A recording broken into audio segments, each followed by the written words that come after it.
Hello everyone and welcome to this episode, the Sexism One of the Women Talking About Learning podcast. I'm Andrew Jacobs. Sexism is a hot topic and there are still lots of misunderstandings and lack of education and understanding in this area. There have been events recently in the news which have brought this to the forefront of discussions again, and this is good, but we still have a long way to go. To help us get a better understanding on this subject, we have two great guests who are experts in this field. Our first guest is Dr. Ashley Morgan. Ashley is a masculinity scholar at Cardiff Metropolitan University. She is published on male geek identity, sexual asceticism as a viable form of male sexual behaviour, and the presence of mediated toxic masculinity. She is an award-winning running punk and campaigns against men's harassment of women. Our second guest is Tony Summers-Hargis. Tony is an author and a columnist with a law degree and a master's in organisational development. Tony has spent years working in corporate HR, training and organisational consulting. Always ardent about equality, she was termed difficult in many a meeting and strives to continue in that vein. You will pause this episode a lot, if only to think deeply about what our guests have said. It is an awe-inspiring episode and we really can't wait for you to hear it. We recorded this episode in July of this year. This is Women Talking About Learning. This is Ashley and Tony talking about sexism. Good afternoon, Tony. How are you doing? Very well, Ashley. How are you?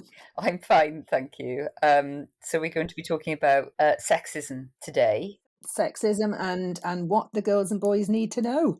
We just had a conversation about how this is such an enormous topic and we weren't entirely sure where to start, but we had some ideas around what we might want to talk about. And I had the idea that I thought it was very important for young men to understand what sexism is and the consequences of it.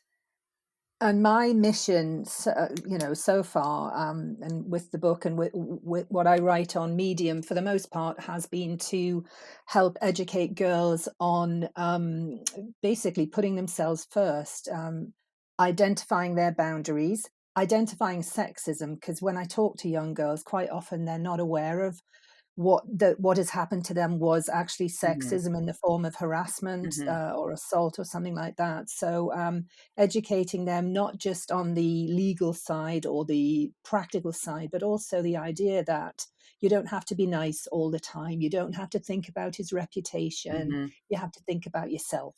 So that's where I've been coming from. But I must add, as I said to you, I have two sons and one daughter. So I'm not biased one way or the other. I just want to pick up on what you said there about the whole thing about harassment is quite interesting, particularly because it's taken me quite a long time to realise that certain behaviours that I've put up with and I've seen acted out and I know other women have put up with are actually harassment. And I think some education around harassment is really important. And harassment is a very basic thing. The definition of it is any unwanted attention in public by somebody you know or don't know. And it's a small thing. The concept of harassment sounds like a big, angry problem. But actually, when it occurs, it can occur in a very small way, in a way that's done very quickly, and in a way that it's very difficult to respond to. Because what I hear and how I feel from the past, what I hear people saying was, did that just happen? And, I feel uncomfortable, but I don't want to make a fuss. Yeah, and also I think people, a lot of people don't realise it is defined in the Equality Act of 2010, and it pertains not just to behaviour like, I don't know, physical groping and stuff like that, and not necessarily even to just what we call banter, but it's what causes an environment to be hostile or degrading or something like that. So it can include what we call microaggressions, which are the ones where you go, "Ooh, did he just say that? Am I right to be offended?" Or that sort of thing. And the other important thing is that under the Equality Act, you can report for somebody else. So if you see this happening to somebody else, you can actually report it and you are supposed to be protected under the same act from retaliation, victimization as well. And I think a lot of people do not, and they're not aware of the protections under the act for harassment.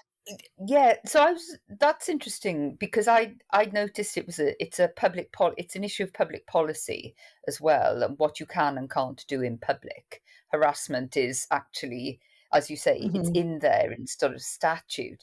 But do we know how often do people bring it up as a problem, and what's done as a consequence of harassment? Well, I think it's not reported very often for two reasons. One is the lack of awareness of employee rights Right. under the Act.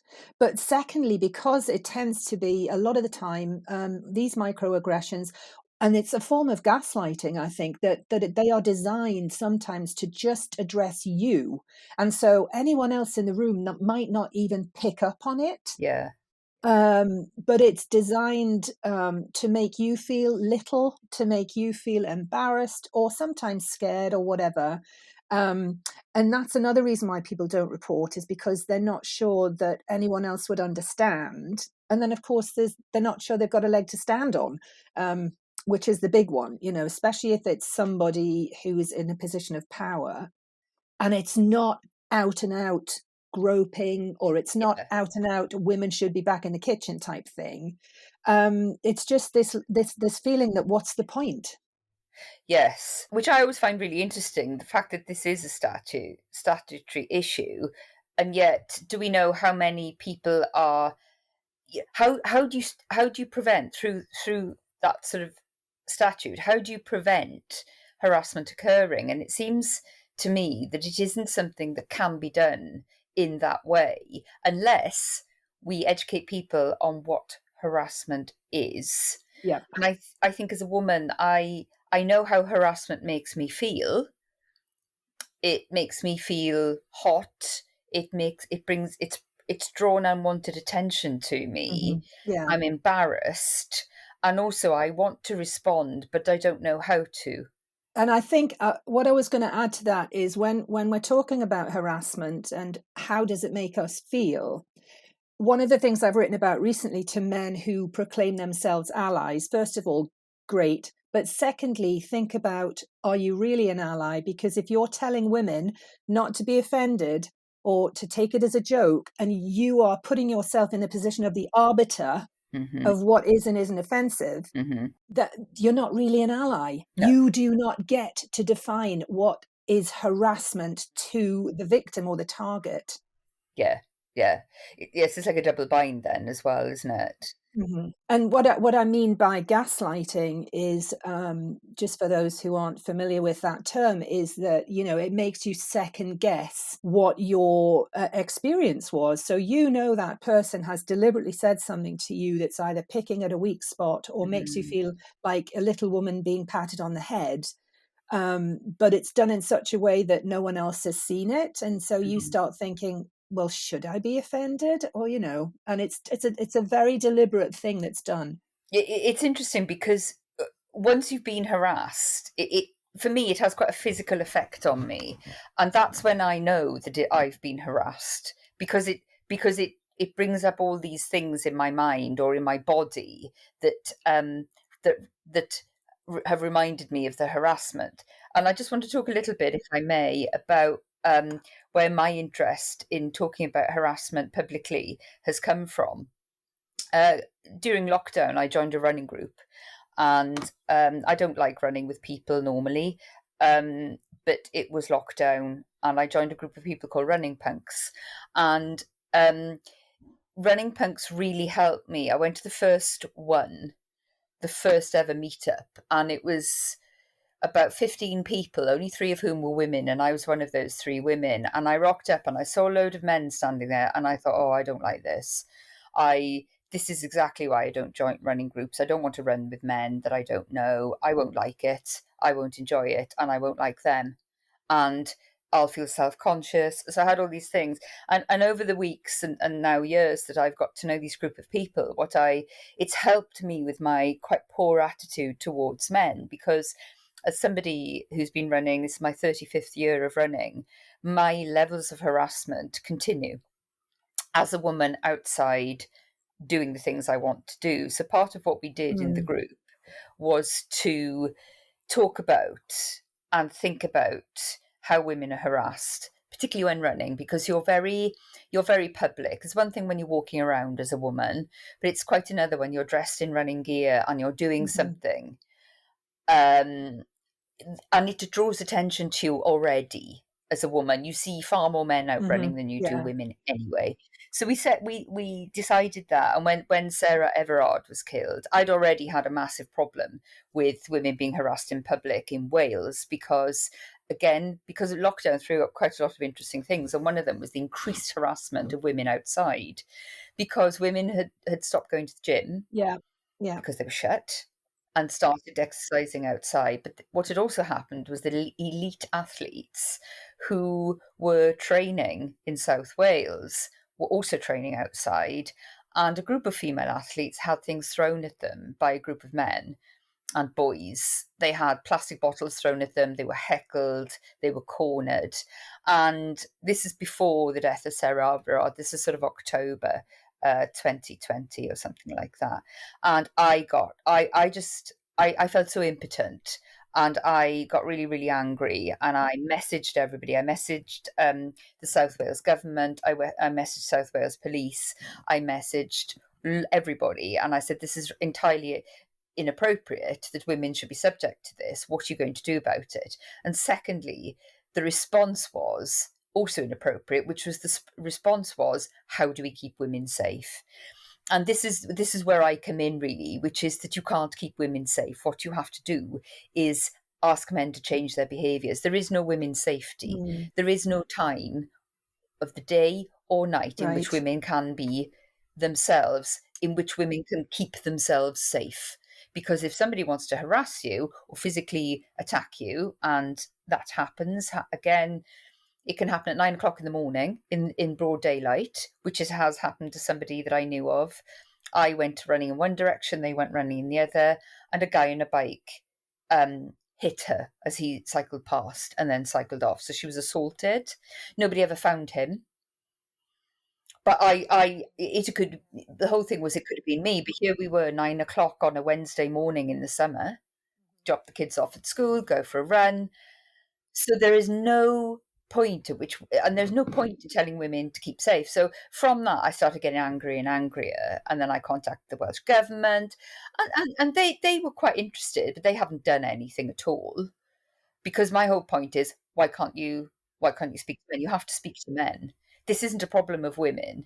Men don't want to see women outside. Some men don't like it. Sorry, what's infuriating, I find, is that the solution is, as we've all seen, women don't go out on your own, run in twos, don't run at night, don't do this, don't do that, buy a rape alarm, take self-defense classes.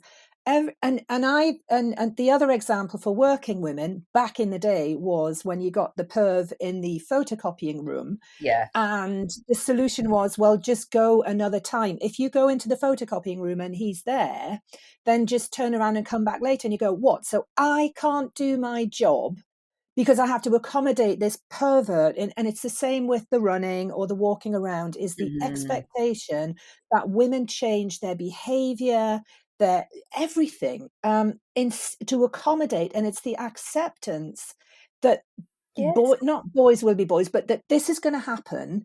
And women have to make accommodations for it. It's a sick response to an epidemic. Somebody used epidemic on social media recently about how many women are being killed and the way it's reported and the reporting of it. And they said it was an epidemic, and they got absolutely lambasted. And men were laying into her and saying that's just so inappropriate thing to say. But I'm all behind it because I do feel like it is an epidemic of violence against women. And it's normalized, and that's why it feels like an epidemic. I mean, look at the case the other day when there was an older gentleman and he was up to his eyeballs in debt. It was in the newspapers, older couple. He was up to his eyeballs in debt, or they were. And so he didn't want to live anymore. So what did he do? He slashed her wrists and said he was going to lie there until she died, and then he was going to kill himself. Well, she didn't want to die, so she managed to get away into the bathroom and called the police, and she's now forgiven him, and that's up to her. But the response to and it was Sarah Vine in the Daily Mail who said she sympathised with him. And you're like, would you be quiet? Because that normalizes violence against women as to solve your problems, to solve your disappointment, to solve your fear. If you're going to snap, that was her, she claimed he'd snapped. If you're going to snap, then snap and harm yourself. Why would you harm somebody else? Yes, go and snap somewhere else. Yeah. I mean, I've heard that on quite a few occasions, and I've met some people on social media. There's a guy called Bernie who does TED Talks, and his sister was killed by her husband because she'd been going on at him all day. She'd suffered a great deal of domestic violence in their relationship. And then one day, as you say, she'd been going on at him. He didn't like it, so he took her life away from her. And one of the things I find interestingly with responses to when women are killed is that their lives have been snuffed out. Their potential, their being in the world, their relationships, it's all been deemed somebody doesn't like it, and they've taken it off the woman. And the response has been again to don't go out in the dark. It's so interesting, Tony. I've never been on so many vigils in my life as a woman, or indeed anyone. I was at Clapham Common when after Sarah Everard had been killed, highly illegally. I'd been there. I shouldn't have left Cardiff, and I shouldn't have gone to there. But it's a place that I know really, really well. And I've never been so compelled to do anything more fully in my life than to go to that vigil. And I did indeed go. I also went to a local vigil that was organised for Aisling Murphy, the teacher, 23, 24, who'd probably looked out the window one February and thought, oh, do you know what? It's a bit lighter. I'll go for a run after work. She probably was going to go in the morning. I thought, no, I'll go after work. And she was killed on a towpath at 4:00 in the afternoon. Yeah. And so this whole women being out after dark, the whole problem is women being out at all. Well, and not only that, to bring it to a more sort of a less, less unusual, because let's face it, statistically, most of us are not going to be murdered, but to bring it to a more mundane and everyday situation, in schools, at work, online, threats, actually, particularly online, because you look at the number of women MPs who complain about death threats. You look at a lot of feminist campaigners, and they frequently have to take time out just to cope with the level of harassment, and they get doxxed. So their addresses are publicized, and then they end up fearing for their lives, and you just never know when it's going to happen. And there are a few movements. I think there is a campaign and huge efforts right now to police online misogyny. But again, going back to our point about educating girls as to what it is, and boys for that matter, we can't accept this level of abuse online. No, should we have to. And this also happened to two Welsh Assembly members, Kirsty Williams, and I can't remember the person's other name. They gave lots of reasons as to why they stood down from their roles. But one of them was because of not just the death threats, but the rape threats they experienced from men online. And that's something that you don't hear about with men. And the threat of rape is very present in women's life, I think. Yeah. And you've only got to ask a handful of women that you know, and, out of 10, you better bet that half of them have been raped. Yeah. And sexually assaulted. All of us will have been sexually assaulted at some point in our lives. Think about that, really. But the whole threat of rape, I think online is a whole new level of, I mean, that in itself counts as assault in my mind. The threat. Threatening Hmm. somebody to rape them, to take away their supposed power, is absolutely unacceptable, I think. But, prosecution rates of any of this are incredibly low, because what it seems to come down to, even if there's evidence, is that it's his word against hers. Yeah, and also with her word, that's never seen as enough evidence. There always needs to be corroboration or this or Yes, that, and it's like, hang on a minute, she's saying this has happened. That is evidence in itself. and all he has to say is he didn't do it. Yeah, That's fine then. So it only works in that respect. That if a man said he didn't do it, that's fine. But if a woman said it was done to her, it's like, well, there's no evidence, is there? I mean, obviously the prosecution, they have to prove something happened. So there is an onus to prove something happened rather than just to stand there and say, I didn't do it. They have to prove that, he did do it.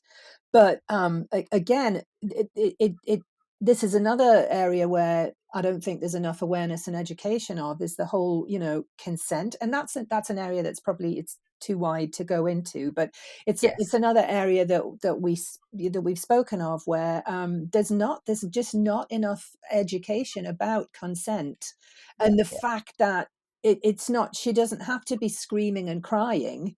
There are various forms of no. And I think young women aren't even aware of what No, constitutes no. no, And no. also And they, there's still the element of shame. What did I do to bring it on? What did I, did I wear this? Did I wear that?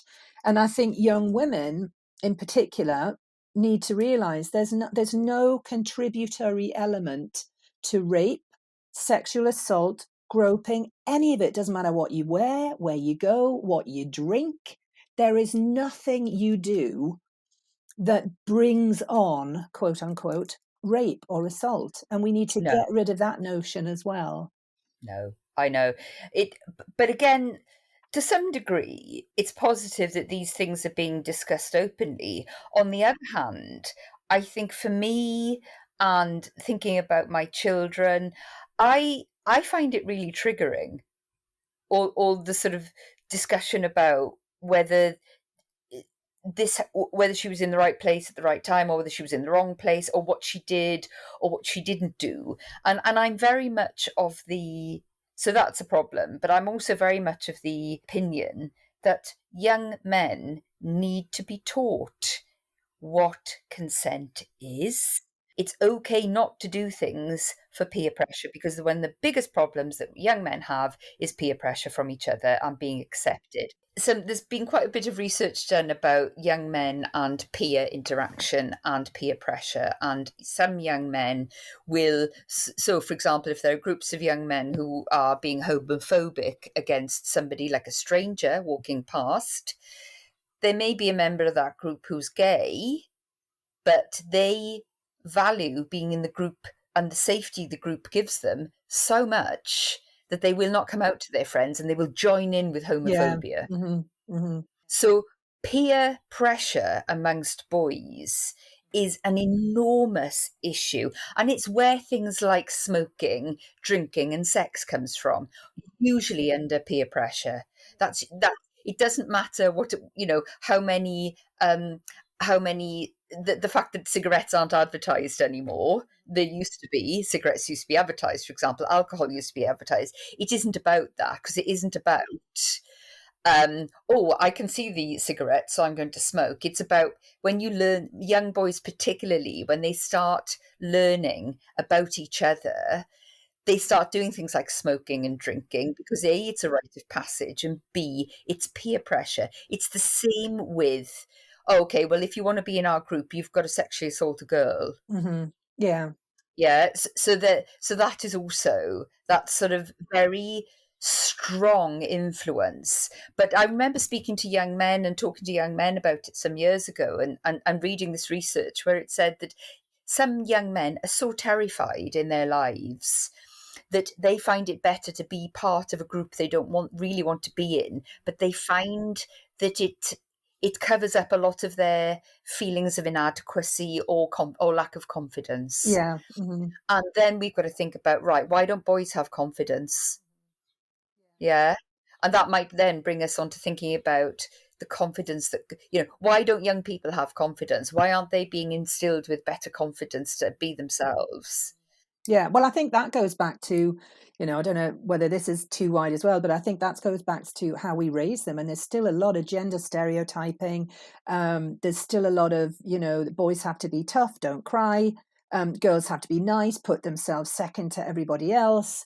And even I saw a tweet that you'd posted I think it might have been a couple of days ago or whatever. And it was all these terms that we have for women that, like bossy and difficult, that if boys and men display the same behaviors, it's not bossy, it's focused or leadership. And when I write for parents, that we can do stuff in the home to educate and sort of almost like redirect our children by what we do, how we model it in the home, and how we treat our children. And it goes right back almost to the womb. Yes, and I one of the things I think is really, really encouraging is, for some people, social media has become a real lifeline for them. There are things at the moment like Andy's Man Club, and which is a national group of people who, it's an open forum for men to talk about themselves. And I remember reading some of these responses, and sometimes some men join the group because they don't know what else to do. They've got nowhere else to go. They've got no confidence. They're at a terribly low ebb. And some of them really talk in a way they've never, ever been encouraged or supported in a safe space, supported to talk about how they feel, and that however they feel is okay in that moment. And, I remember seeing some incredible testimonials from some of these, which is, some men who would have killed themselves, actually, because mental health and suicide rates are sky high amongst men. And they are not getting any better. Between the ages of 17 and 23 are a massive problem. But I don't see much being done to support that. What we see is things like Andrew Tate and the whole misogynist discourse around it'll be about being strong in this. It's almost like we've gone back to cavemen, and being strong is to be oppressive. And but also, I know, because of research that I've done and read about, there are also whole stratas of young people who are being brought up to not oppress to see difference in others and just see it for what it is. It's not a challenge to you. It's just difference. It's fine for people to be different from you. It's not challenging your fragile masculinity. I hate that term, but that's one way of thinking about it. How that might be challenged is seeing difference. Yeah, and I think, talking about emotions and things, while we are encouraging men, I think I tweeted about this today, while we are encouraging men and boys to emote, to share, we need to stop criticizing women for being, quote, too emotional, because you can't have it both ways. If it's bad for women to be emotional, then why are we encouraging? I mean, obviously we know why we're encouraging men, but the double standard has to go. And anger cannot be the only emotion that men are allowed to exhibit.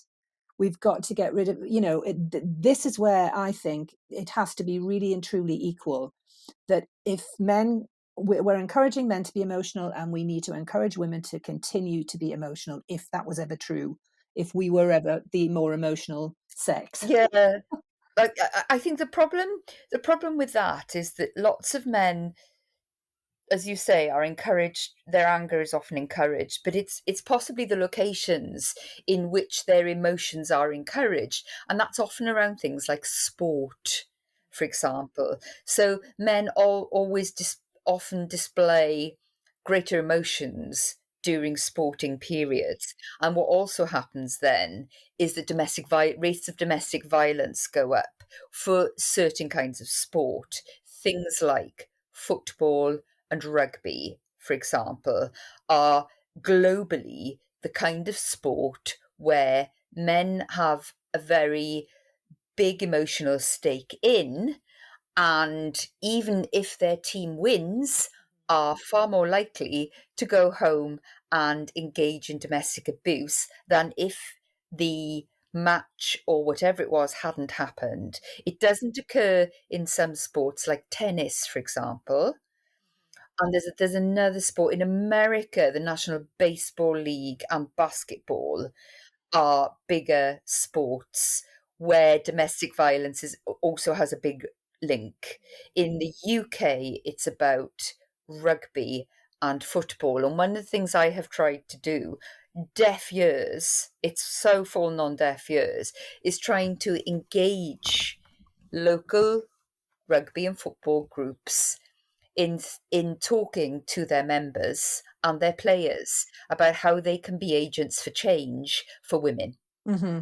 Yeah. And so I suggested things like, can we have a 1 minute silence at one of the rugby matches for all the women who've been killed this year, please? What was the reaction? Well, the reaction was that 10, 15 years ago, a Welsh football manager called Gary Speed killed himself. Nobody knew the reason. Nobody knew if or when he'd been suffering from mental health issues. And the reason nobody was interested in my 1 minute silence was because it'd been 10 years since he'd died, and they were having 1 minute silence for him. Okay. Oh. And I was saying, but he's been dead. I didn't, no disrespect to these people and the family of this poor person, but what I was trying to say was, you can get a massively captive audience at the sport where we understand the complexities of feelings in sport, and you've got to be a pretty hard man in the middle of before a sporting match to not do a minute silence for women who've been killed, or also think that it's okay to jeer when that's happening, and it might change some people's perspectives of an audience. You've got thousands of men there. Obviously, you've got women as well, but to have that kind of solidarity in a match where you know there's going to be emotion, it would seem to be the perfect arena, as far as I'm concerned, particularly in somewhere like Wales, which is egregiously and publicly sexist. And we know this from things like the Welsh Assembly and the Welsh Rugby Union. When I was asked to comment on the problems in the Welsh Rugby Union, where women had lost their jobs from speaking up about the extremely bad behaviour of men who worked in the rugby arena, and players and other women who worked in the rugby arena, and of course the one of the governors having to stand down because she couldn't stand the sexism anymore, it falls on deaf ears. And then it gets to the point where I think I can't, we don't, and they basically don't want to do it because they don't want to think about it being their problem. But the point is that it is their problem. But what we talked a little bit about this before is that if they think they've got nothing to gain by it and everything to lose, so they're not going to do anything. I mean, they're going to hold on to whatever privilege they think they have, and I think that's one of the problems that men and boys have, is that they do not see how damaging, I want to use the phrase toxic masculinity, because it is a form of masculinity. I'm all for it. Yes. And I think not enough men and boys realize how damaging it is for them as well. I mean, if you go into the work environment, no one's going to get to the pearly gates and think, oh, I wish I'd spent more time in the office instead of with my kids. And yet we've still got this work environment, which and it's detrimental to men because it expects men to be in the office far more than women. They're far less likely to ask for flexible time, part-time, paternity leave. It's getting better, but it's still not balanced. And men are losing out, and they don't see this. I feel like they see it, that, you know, feminism's gone too far, or feminism's gone far enough, because, oh God, you know, we're having to compete now. It's all getting a bit level playing field, but it's not all against them. It's not, equality isn't man hating. It's not, we're going to take anything away from you. It's just, we want equality or equity. I'm of the opinion that there will never, ever be equality, because it's not in men's interest to want it, because there's far too much at stake for men in power who oppress all women and some men. Why would they give up their exalted role to help some other people that they don't really care about? I think if we talked more to men about what they don't like about work, and I've been working since the 80s, and I remember in the 80s the ridiculous amounts of money that were being made, but that was in return for 100 hours a week working. And so, yeah, everybody had money, but nobody had any time to do with it, anything with it. Everyone was absolutely knackered. And that's all very well if you're in your 20s, but when you know, if you're older and you've got a family, that shouldn't be the norm. And Yeah. especially for working fathers to work. And I think if a lot more men, if we could get them away from the office and just talking to them about what they would like to see as a change, I guarantee there would be more men who would say, yeah, I would take paternity leave. But I remember when my first child was born, and my husband worked for a massive global firm, and he was on partnership track, and they offered paternity leave. Now, it probably wasn't much, but nobody took it, because what that signaled was you weren't serious about your partnership track. And the other interesting thing was that all the female partners, of which there were not many, they all waited until they were partners before they had children. And it's not fair on women, but it's equally, those types of things are unfair on the men as well. Yeah, absolutely, absolutely. But and also that suggests sort of very toxic kinds of work environments where and that is largely born out of masculinity Yeah. or masculinities, in which, you know, you don't have to have a toxic work environment, but you have made it so because that's what you think is important and will earn money and status and power. And there must be different ways of doing it. I know. But the only way, I remember somebody saying to me that, you know, they were in some ridiculous, as you said, and they worked in America in some very high pressured job, and they had to, and therefore the woman that they wanted to date also had to be of that ilk, whatever that meant. And it, you know, and the men had to, so what they were doing was trying to get trophy wives, or this idea of, you know, the women had to look and be a certain way, and that the men had to have the cojones to keep that kind of woman. Oh yeah. So that meant that they had to be very, very cut and thrust. And you think, but that's just your opinion on a very small matter. That the way that, you know, that doesn't work in other work practices. Although, in fairness, I don't think there is a single sexist workplace.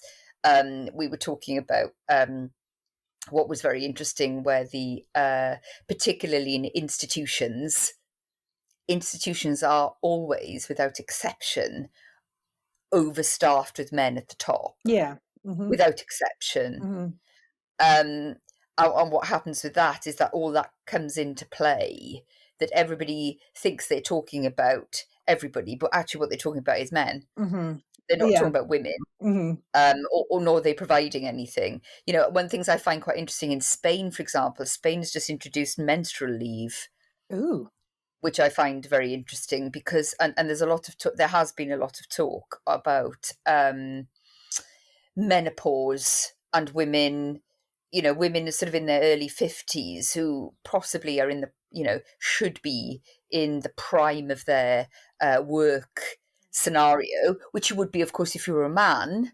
and then the problems that arise then as a consequence of menopause aren't being addressed at all. Isn't it Carolyn Norris that's been doing a lot of work around this? That would, and it's, I think it's getting better. I mean, I have, a few women in my circles who have podcasts who are talking about menopause. And I think the fact that we can say it out loud, as well as periods, and not feel shame about it, it's good.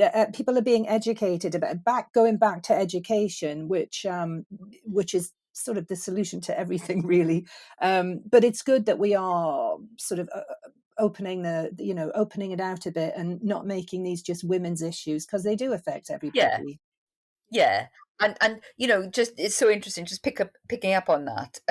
One of my children thought periods were a new thing, that they'd just been introduced. Yeah. And I had to explain to her that no, they weren't, but talking about it was a new thing, because in the past you just put up with whatever was going on with your body and you shut up and you got over the headaches or the pain or whatever, or the lack of sanitary wear. And what was, I think I saw something on social media, this idea that there is probably very few women who haven't given each other sanitary wear at some point or other, because you end up without it. Mm-hmm.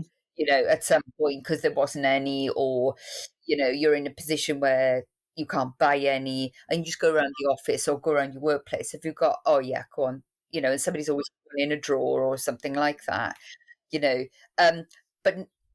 but so my kid thinking periods were a new thing, I thought was extremely interesting, even though I talk to them a lot about these things, to the point where Yeah.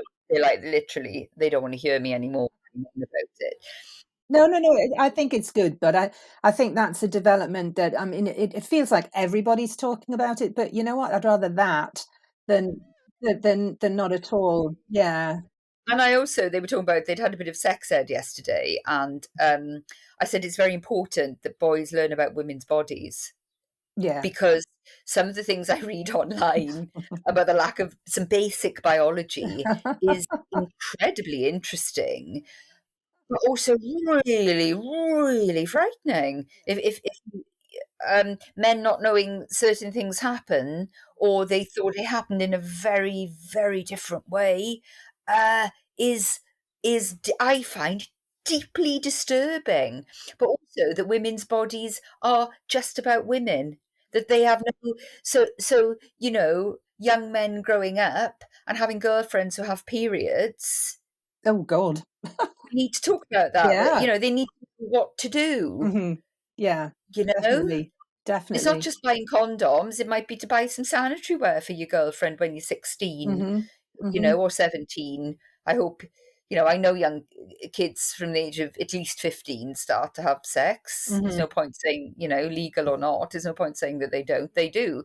But wouldn't it be good as well if they also understand that, women have periods, girls have periods, and that whole thing about that Mm-hmm. Yeah. is really important. But so why what I don't understand is, what are the barriers against educating men? Well, as you said before, I think it's fear. It's on their part. I think it's fear of what they might lose, what they might learn as well. Do you genuinely think it's that? Because I'm quite naive sometimes, I think, I don't, do people think that men won't listen? So it's a pointless exercise, or can we just try and school? Because my thing is, school them, just I school was them just from going to an say, early it doesn't age. matter what. Yeah. Just school them. Yeah. We just tell them. And maybe something will go in. Mm-hmm. Just tell them. Maybe a guy in his 60s will talk about menopause with his wife, and that's okay, But at least if we're talking about it, then you're talking about it, and maybe somebody will change. But I genuinely don't understand why young men aren't schooled daily, and not just young men, older men, because that's where a lot of harassment actually comes from older men. Going back to education again, I think with this, why don't they listen? And, I do think that men do fear a lot. They do fear losing their privileges and their positions and everything like that. But I think if we can educate them on the benefits and the fact that it's going to happen is key. Well, education is key for all of this. I think we've agreed. Yes, I heartily agree too. Education is key. All right. Well, it's been a great conversation, Ashley. We'll have to do this I again. I didn't think we'd. There's me thinking I wouldn't have enough to say. Oh, please. We could go on forever. All right, then. Well, thank you. Thank you very much. Lovely speaking with you, Tony. You too. Bye. This episode is a little longer than usual, but we could quite easily have gone on for longer. We feel there's a definite need for a follow-up, perhaps specifically on harassment. We don't know. We don't choose the topics that are discussed. You, the listeners, do. If you want to hear more, then please do let us know. We've learnt loads from this episode, and we hope you have too. Both Ashley and Tony were phenomenal, and a massive thanks to them for talking about a challenging and difficult subject. We also thank them for their time and such a brilliant recording. We know you'll want to connect with them afterwards, and their details are in the show notes, along with information about how to connect with us here at Women Talking About Learning. Menopause came up in this episode, and we're going to have a special 2-part episode coming out on the 17th and 18th of October. That's to signify World Menopause Day, so make a note of that in your diaries. Our next episode is the mental health one, and is, again, highly recommended. As always, thanks for listening, and we'll see you again soon.